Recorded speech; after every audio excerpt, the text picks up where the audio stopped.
আসসালামু আলাইকুম।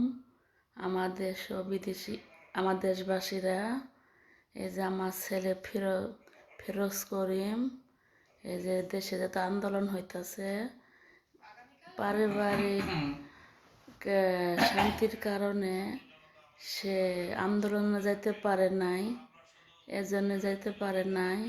আমি চাই নাই আমার ফিরোজ করিম আন্দোলনে যোগ করুক এবং তার প্রাণঘাতী ঘটুক।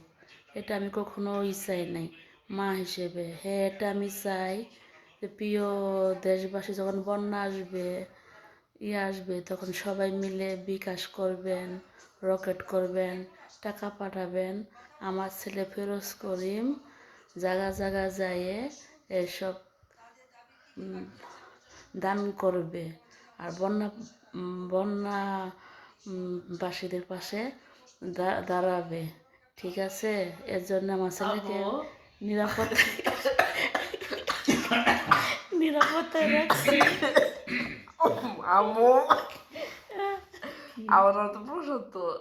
ও সরি, আমার ছেলের নাম তো প্রশান্ত, আমি ভুলে ফিরোজ করিম বলে ফেলেছি। আর তো কিছু করে নাই তো। ও আচ্ছা, ও কিছু করে নাই তো, সবাই সরি। ওর নাম আসলে প্রশান্ত, ফিরোজ করিম নে। তে ফিরোজ করিম হইতে চাইছিল, প্রশান্ত হয়ে গেছে গা। ও জীবনে হয়তো চাই না। ঠিক আছে, তো সবাই ভালো থাকবেন আর বিকাশে টাকা পাঠাই দিন বেশি বেশি করে। সে বন্যা আসলে সবাইকে দান করবে।